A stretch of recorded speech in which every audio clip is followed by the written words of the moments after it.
Hey folks, it's Liv. Welcome back to another video. For those of you who are new, my name is Liv and I use he and pronouns. Today I just wanted to talk about, hopefully I'm trying to make a short video because all my videos have been very long. So I want to try and keep this one short. I want to talk about toxic friendships and unhealthy friendships and my experiences with unhealthy friendships and like red flags that ideally I should have known when I was younger, but I didn't.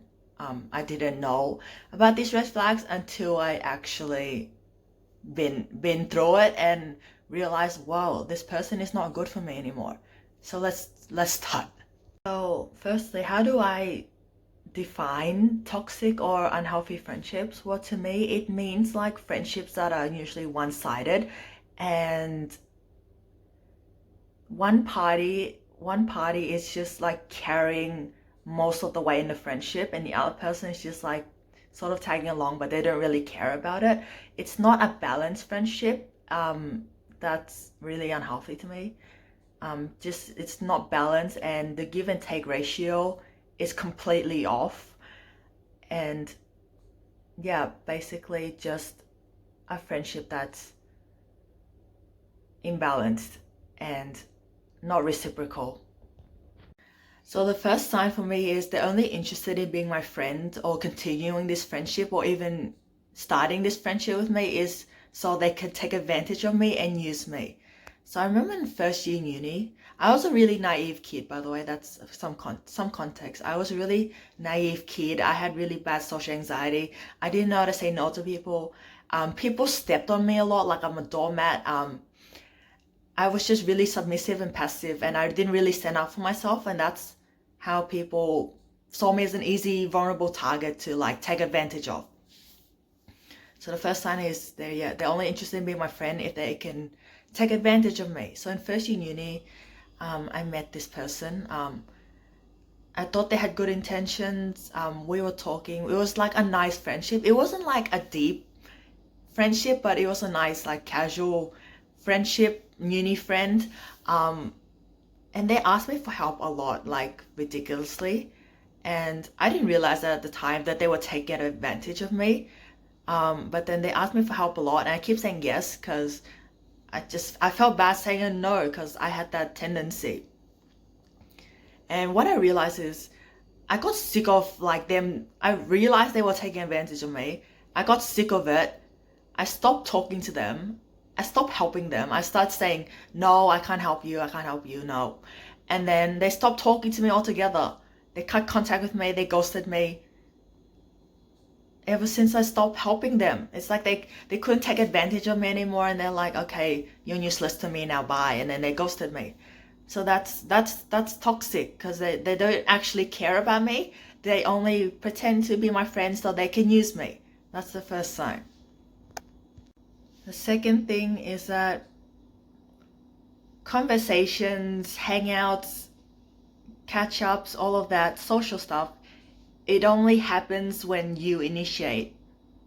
So that it's already like a sign of a one-sided friendship, because for friendships that are one-sided for me, they don't talk to me unless I initiate the conversation. Like they never initiate conversation. It's like they're not that interested in me. They don't really care about this friendship, because if they did, it would be a reciprocal. Like they would start conversations with me, I would start conversation with them. We wouldn't just be talking just because I start conversations and they don't. So like that's the second thing. Third thing is, I think this is a big one, is that they don't acknowledge their mistakes and learn from it, become better, grow to be better from it. Instead, they attack me for calling out stuff that I don't like and that is hurtful. So it's like we're all human. Making mistakes is a natural part of life. Like making mistakes is part of being human. But for me, the problem is not people making mistakes. It's people refusing to acknowledge their mistakes and learn from it and grow from it. And then they do the same thing again and again and again and again. Even after I like called it out and told them about it, they keep doing the same thing again and again.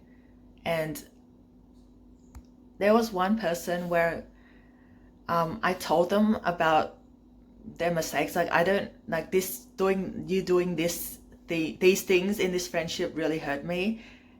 And what they did was attack me for my mistakes that I already acknowledged and apologized for. Like, admitting that I made a mistake and that I effed up basically is not easy. It's not easy to admit that I'm wrong. But that's something I'm working on. Like, you can't just keep lying to yourself.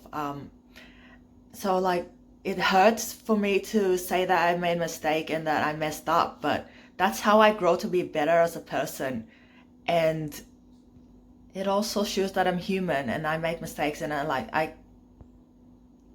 I'm not perfect, but I'm not gonna pretend that I'm like some angel and never makes mistakes, who never makes mistakes, and I'm like flawless.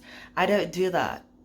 Yeah, so the person attacked me, called out my mistakes in the past that I already apologized for, they said okay for, and they, every time I brought out something they did that was wrong, they just turned it back on me, and they don't accept or acknowledge or apologize or even learn from their mistakes. I mean, if not apologize for it, at least learn from it and like be a better human being from it. But they didn't do that. They just kept attacking me. So that's a major red flag for toxic friendships. Another red flag is whenever they need support and they call you for like support or help, you always show up, you're always there for them. But then when you need support and you ask them for help and support, they disappear. Or they're like, oh sorry, I'm too busy, etc., etc., etc. So basically they only show up for your good moments, and when things get rough, they completely disappear. They don't want to like be part of it. They just like show up for the good and like disappear for the rough times. Like, that's not healthy. Like, I'd say true friendship is you're there for each other through thick and thin, the good and the bad, not just like disappear when the bad comes and just reappears when the good comes. Like, that's very toxic and unhealthy. And I'd say that unhealthy friendships also include them not making time for you. Like, it's okay if they're not available at the like immediately. Like, I don't expect that from people. Like, hey, do you want to hang out, and let's hang out immediately. Like, I don't expect that, but they should make time for you, and like, yeah, make time to see you, hang out with you, catch up with you, and not be like, I'm busy 24/7, 365 days a year.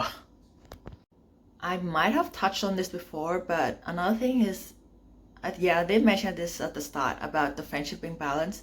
If you feel like you're putting much more effort into the friendship and they are just like tagging along, imagine like you're pulling like a cart and they're just sitting at the back riding, and you're just doing all the work pulling the cart while they're just sitting at the back chilling. That's an analogy I think of. That's toxic. They should be in the front with you, helping you pull the cart, rather than them just sitting at the back of the cart and just making you do everything. So what I'm trying to illustrate is that there should be a balance in effort. Like, they should put in a similar amount of effort to what you're putting in. It shouldn't be like you putting in 90% of the effort into the friendship and they're just putting in 10%. That's toxic and unhealthy. I can't think of any more points at the moment, so I'm gonna end the video here, but if I think of more, I might maybe make a part 2. It depends. Thank you for watching. I hope you enjoyed the video. I hope you got something out of it. Even if it's just one thing, I'm happy. See you in the next video, folks.